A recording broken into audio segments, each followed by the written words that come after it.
Hi friends, welcome back to my channel Pushpaji kitchen. ఇక స్కూల్కి సెలవులు వచ్చాయి కాబట్టి పిల్లలందరూ ఇంట్లోనే ఉంటారు. మరి పిల్లలు ఇంట్లో ఉంటే వాళ్ళకి తినటానికి ఏదైనా అడుగుతూ ఉంటారు. అలాంటప్పుడు ఈ విధంగా కారపూస మురుకులు చేసి డబ్బాలో పెట్టుకున్నామంటే వాళ్ళకు అడిగినప్పుడల్లా ఇవ్వచ్చు. మరి నేనైతే ఇక్కడ ఈరోజు మురుకులు కారపూసని బియ్యం పిండితో కాకుండా 4 రకాల మిల్లెట్స్ మిక్స్ పిండితోటి చేస్తున్నాను. ఇందులో కొర్రలు, అరికెలు, సాములు, అండుకొర్రలు 4 మిల్లెట్స్ని మిక్స్ చేసి పిండి పట్టించి తీసుకున్నాను. ఈ కప్పుతోటి 5 కప్పుల పిండిని తీసుకున్నాను. ఒకవేళ మీకు పట్టించటానికి వీలు లేకపోతే రెడీమేడ్ పిండి కూడా దొరుకుతుంది. దాంతో కూడా మీరు ఇలా చేసుకోవచ్చు.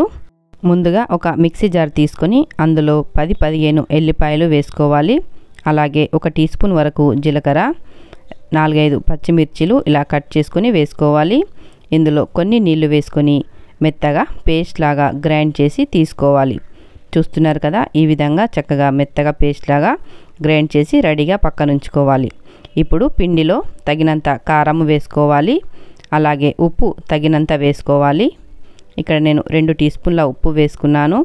అలాగే 1/2 టీ స్పూన్ వరకు పసుపు, 4 టీ స్పూన్ల వరకు నువ్వులు వేసుకోవాలి. నువ్వులు కొన్ని ఎక్కువ వేసుకున్నా కూడా పర్వాలేదు.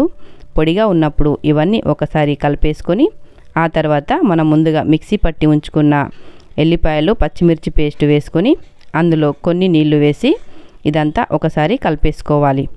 మరి ఈ పిండి కలుపుకోవటానికి మనకు నీళ్ళని వేడి చేయాల్సిన అవసరం లేదు. నార్మల్గా ఉండే నీళ్ళే వేసుకోవాలి. పిండిలో ఎన్ని నీళ్ళైతే అవసరం పడతాయో అన్ని నీళ్ళు కొన్ని వేసుకుంటూ ఈ విధంగా పిండి ముద్దలాగా కలిపి తీసుకోవాలి. చూడండి, ఈ విధంగా సాఫ్ట్గా కలిపి తీసుకోవాలి.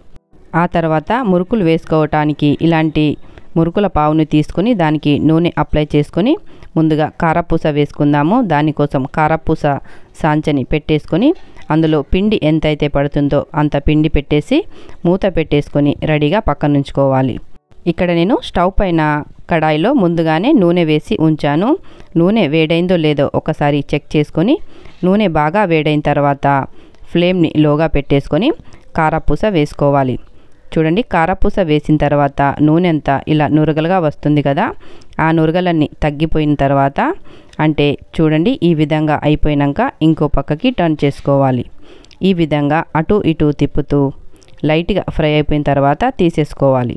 చూస్తున్నారు కదా వీడియోలో, ఈ విధంగా రంగు మారిన తర్వాత వీటిని తీసేసుకొని ఒక జాలీలో వేసుకోవాలి. ఎక్కువ మాడిపోతే మనకి టేస్ట్ అన్నది అంత బాగుండదు. అందుకని ఈ విధంగా లైట్గా ఫ్రై అయిపోయిన తర్వాత ఇలా జాలీలో వేసుకోవాలి.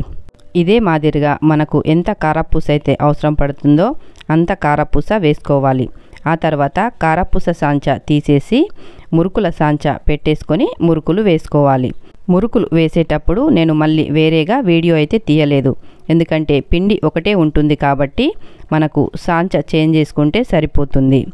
ఇలాంటి స్టార్ గుర్తు ఉండే సాంచ తీసుకొని మురుకులు వేసుకోవాలి. అలాగే కారపూస వేసుకునేటప్పుడు కారపూస సాంచ తీసుకుంటే సరిపోతుంది. ఒకే పిండితోటి ఈ విధంగా 2 రకాలుగా మనకి ఒకేసారి స్నాక్స్ చేసుకోవచ్చు. మిల్లెట్స్తో చేసిన కారపూస మురుకులు టేస్ట్ కూడా చాలా బాగుంటాయి. అలాగే క్రంచీగా కూడా ఉంటాయి. చూస్తున్నారు కదా వీడియోలో, ముడుతుంటేనే అవి విరిగిపోతున్నాయి. అంత క్రంచీగా చాలా బాగా వచ్చాయి. మిల్లెట్స్తో చేస్తే గట్టిగా ఉంటాయని అనుకుంటారు, అలా ఏమీ కాదు. మిల్లెట్స్ పిండితో కూడా కారపూస మురుకులు చాలా బాగా వస్తాయి. టేస్ట్ కూడా బాగుంటుంది. అలాగే ఆరోగ్యానికి కూడా మంచిది. అందుకని మీరు కూడా ఒకసారి ఇలా మిల్లెట్స్ పిండితోటి కారపూస మురుకులు చేసి చూడండి.